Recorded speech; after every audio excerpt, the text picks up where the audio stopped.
Biker ripped the waitress's dress. What he saw after froze the whole bar. The dive bar was thick with smoke that night, the kind of place where neon beer signs flickered against grease-stained walls, where rough laughter collided with the crack of pool balls, and where the jukebox barely drowned out the rumble of motorcycle engines outside. It was a sanctuary for those who lived on the edge, where leather vests and calloused hands told stories of roads traveled and rules broken, and where the vulnerable learned to make themselves invisible. Among them was Holly Carter, a waitress who moved through the chaos with practiced efficiency and a composure that seemed almost deliberate. She wasn't the type to stand out, dressed in the standard black and white uniform, her blonde hair pulled back in a simple ponytail, her movements swift and purposeful. Yet beneath her professional mask and guarded expression, there lived a history she kept buried, one etched into her very flesh, one that no soul in that bar could have guessed. That night, when Jake Razor Mitchell and his crew thundered through the door, the energy in the room changed. They commanded space with their presence, their voices cutting through conversations, their boots heavy on the worn wooden floor like a claim of ownership. Holly kept her distance, focusing on her tables, her orders, her routine. But destiny has a way of forcing the guarded into the light. Jake, a mountain of a man with ink crawling up his neck and a perpetual sneer carved into his weathered face, grew agitated. He found fault with her service, mocked her professionalism, tried to crack the armor she wore so carefully. And when she met his taunts with steady silence instead of submission, his ego ignited. In front of the packed bar, he lunged forward and seized the front of her dress, tearing it downward with brutal force. The room erupted in gasps. Some laughed nervously. Others leaned forward, waiting for the spectacle of humiliation. But then something shifted. What the crowd anticipated seeing was shame, tears, and surrender. What they witnessed instead stopped their hearts cold. Carved across her torso, raw and undeniable, was a landscape of scar tissue so extensive it looked like a battlefield mapped onto skin. These weren't the marks of vanity or decoration. They were the physical record of survival, of trauma endured, of a body that had been broken and forced itself back together. The room fell into a silence so complete that even the jukebox seemed to fade. The scars weren't just wounds. They were testimony. And in that frozen moment, they all understood. Holly Carter wasn't just a waitress serving drinks to forget her day. She was a survivor of something none of them could fathom. If you believe in resilience, in the strength of those who carry their battles silently, and in the power of hidden truths, make sure to like, comment, share, and subscribe. Your support keeps these stories of courage alive. Holly stood motionless, her breathing controlled, her eyes locked forward. The scars weren't something she advertised, nor something she wished anyone to see. They were part of her story, burned into her body by circumstances that had reshaped her entire existence. The details of that past remained hers alone, whether combat, catastrophe, or cruelty, but the evidence was unmistakable. She had faced something that would have destroyed most people, and she had walked away from it. Now she worked this bar, kept to herself, blended into the background, hoping the uniform would be enough of a shield. Hoping no one would ever ask about the war her body had fought. But that night in that dive bar, the truth was torn open for everyone to witness. And as the weight of that revelation settled over the room, every eye began to see her differently. Jake, who had ripped her dress with such arrogance, now stumbled backward, his hand shaking, his cruel expression dissolving into something between horror and shame. He had expected to expose weakness. Instead, he had uncovered a warrior, and he knew instantly he wasn't fit to stand in her presence. The men around him shifted uncomfortably, some averting their gaze, others frozen in place as if witnessing something sacred they had violated. The laughter died in their throats. The truth had pierced through the noise and bravado, humbling even the hardest among them. But Holly didn't speak. She didn't cry. She didn't demand apologies. She simply gathered the torn fabric of her dress, covered herself with quiet dignity, and turned back toward the bar as though nothing had changed. That silent resolve spoke louder than any sermon could. It was a declaration that she had survived worse than this moment, and she would survive what came after. It was then that the regulars began to understand. She was no longer just the woman who refilled their beers and cleared their tables. She was someone who had walked through fire and carried the proof beneath her clothes. Someone who deserved reverence, not pity. Someone whose strength ran deeper than leather jackets and motorcycle engines ever could. Holly had perfected the art of invisibility. She moved through her shift like a ghost with purpose, taking orders with a nod, delivering drinks with precision, clearing tables before the patrons even noticed they needed cleaning. She never lingered at a table longer than necessary, never invited conversation beyond the polite minimum, never offered details about herself when the regulars tried to pry. Her uniform was more than fabric and thread. It was a barrier between who she had been and who she needed to be now. The black and white dress, buttoned high and worn without embellishment, covered everything that mattered. Efficiency was her religion. Keep moving, keep working, keep the questions at bay. Professionalism was the armor she wore over the scars that no one could see, the ones that pulled tight across her ribs when she breathed too deeply, the ones that ached in the cold, the ones that reminded her every single day that she was marked by something she could never outrun. The fear lived just beneath her skin, quiet but constant. What if someone saw? What if the uniform failed? What if the carefully constructed wall she had built around herself came crashing down in a single, careless moment? She pushed the thought away and reached for another empty glass, her hands steady, her face calm, her secret intact. They arrived like a storm rolling in from the highway. Jake Razor Mitchell led the pack, his leather vest decorated with patches that told stories of roads conquered and rules ignored.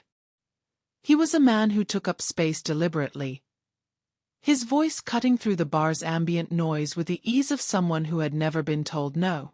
His crew followed in formation, claiming tables near the back, their laughter sharp and their eyes always searching for something to dominate. Holly registered their arrival with a practiced glance and adjusted her route accordingly. She took their orders with her usual efficiency. Beer, whiskey, more beer, and delivered them without meeting Jake's eyes for longer than necessary. But in the chaos of a busy Friday night, with hands reaching for drinks and voices calling out from every corner, she missed it. The whiskey Jake ordered never made it to his table. She had delivered it to the wrong group. A simple mistake born of exhaustion and distraction. Jake noticed immediately. His jaw tightened as he watched another man drink what should have been his. The frustration simmered, then boiled. He slammed his fist on the table, the sound cutting through the noise like a gunshot. His crew fell silent, watching. Holly turned, confused, as his voice rose above the crowd, demanding, accusing, already looking for a target to unleash the rage building inside him.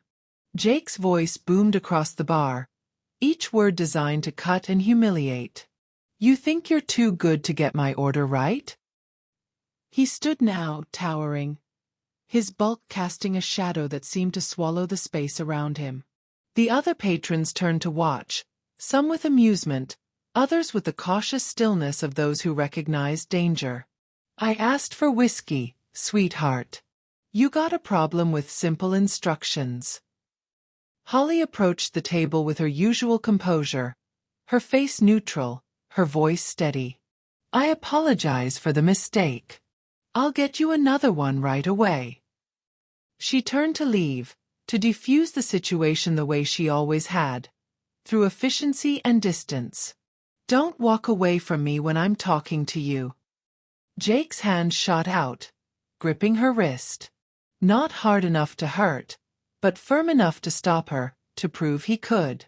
The bar grew quieter, conversations dying as eyes fixed on the confrontation. Holly looked down at his hand, then up at his face. "Let go." Her voice was calm but carried something beneath it, something that didn't bend. She wasn't pleading. She wasn't afraid. She was drawing a line. That refusal, that quiet defiance in front of his crew, in front of everyone watching, ignited something primal in Jake. His face reddened, his grip tightened, and his pride demanded submission she refused to give. "You don't tell me what to do," he snarled. Jake's control shattered like glass under pressure. In one violent motion, he released her wrist and seized the front of her dress with both hands, his knuckles white, his face twisted with rage. The fabric resisted for only a heartbeat before surrendering with a sickening tear that echoed through the suddenly silent bar. He pulled downward with brutal force, ripping the dress open from collar to waist, buttons scattering across the floor like shrapnel. The room erupted in a collective gasp, sharp and involuntary, as if the air itself had been struck. Heads whipped around from every corner. Pool cues froze mid-stroke. Conversations died mid-sentence. Even the jukebox seemed to fade into nothing as every eye locked onto the scene unfolding in the center of the room. Some of the men leaned forward, their expressions anticipating the spectacle they expected to witness. Tears, screaming, the public destruction of dignity they had seen played out in bars like this before. A few laughed nervously, uncomfortable but unable to look away. Others sat frozen, waiting for Holly to crumble under the weight of such deliberate humiliation. But then the gasps stopped. The laughter caught in throats. The anticipation curdled into something else entirely. Because what they saw beneath that torn dress wasn't shame or vulnerability or weakness. It was survival carved into flesh. The torn fabric slipped from her shoulders and fell to the floor in a whisper of defeated cloth. Holly stood there, her torso exposed to the harsh bar lights, to the hungry eyes of strangers, to the judgment she had spent years hiding from. But the shame they expected never came. Instead, the room encountered something that stopped thought itself. Her skin told a story written in violence and survival. Thick, raised scar tissue spread across her chest and abdomen in chaotic patterns, some smooth and pale with age, others still angry and red. They weren't the clean lines of surgery or the deliberate marks of decoration. They were the aftermath of catastrophe. Jagged, overlapping, brutal. Burns merged with what looked like deep lacerations. Impact trauma created valleys and ridges across her ribs. The scars didn't just cover her skin, they had reshaped it entirely, transforming her body into a map of agony endured and overcome. The bar became a photograph, every person frozen mid-breath.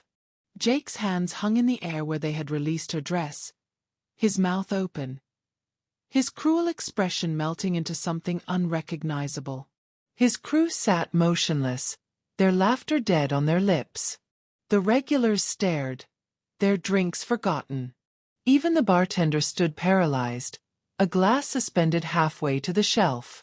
No one moved. No one spoke. No one breathed. The silence that followed wasn't empty. It was heavy, suffocating, filled with the weight of collective realization. This wasn't ink chosen from a catalog or marks worn with pride. This was the physical evidence of something that should have killed her. The scars spoke a language everyone understood instinctively. Catastrophic trauma, unimaginable pain, a body that had been torn apart and forced to heal itself through sheer will.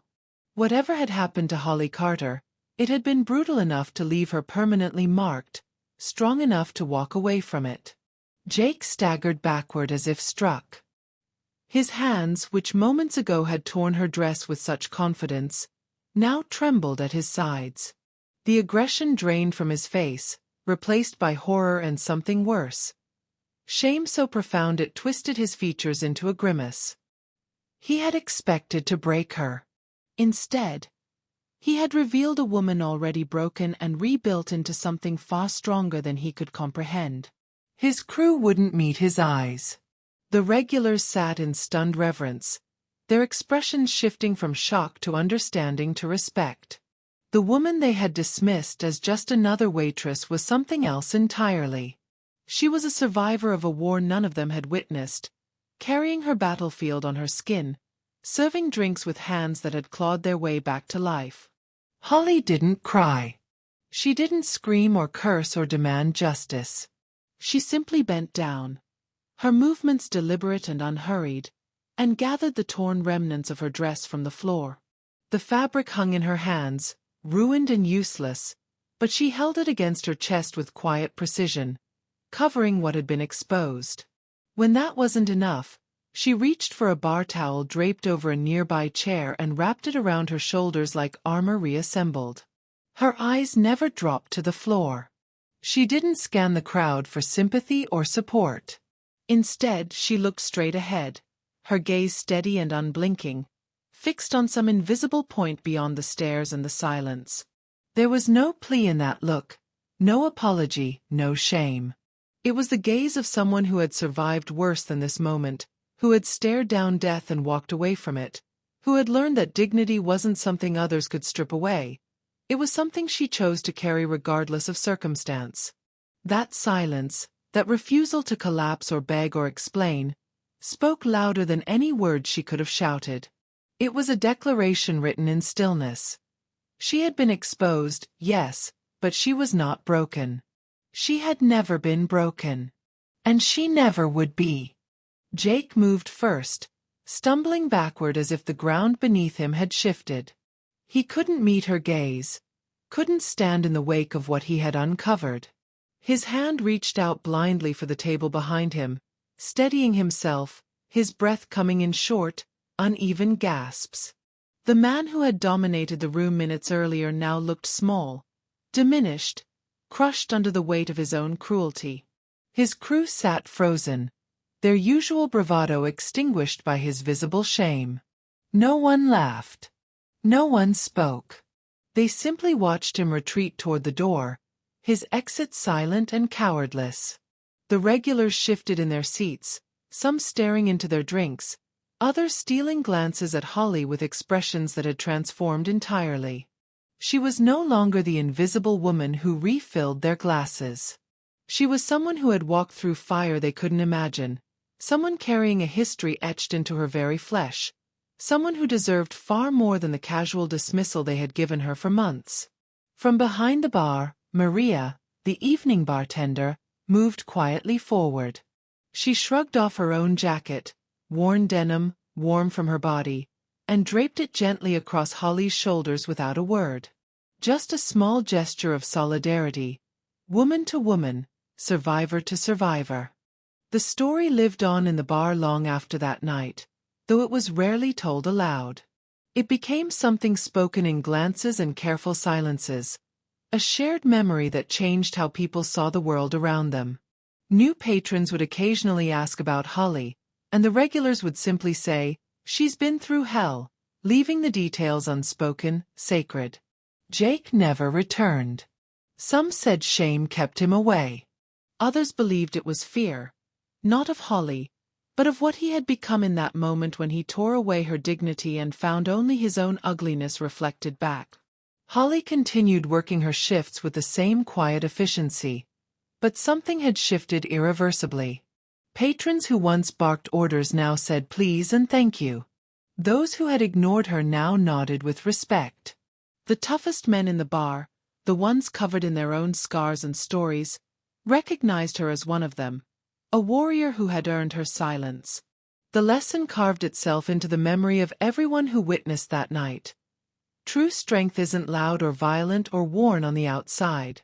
It's carried quietly, painfully, in the hearts and bodies of those who have survived what should have destroyed them. The ordinary people serving your drinks, cleaning your tables, passing through your life unnoticed, they may be carrying extraordinary battles you'll never see. If this story resonated with you, we'd be grateful if you take a moment to like, share your thoughts below, and subscribe to Linda's Hot Stories. Your engagement allows us to continue sharing meaningful stories that inspire. Before you leave, we'd love to hear from you. What did you learn from this story?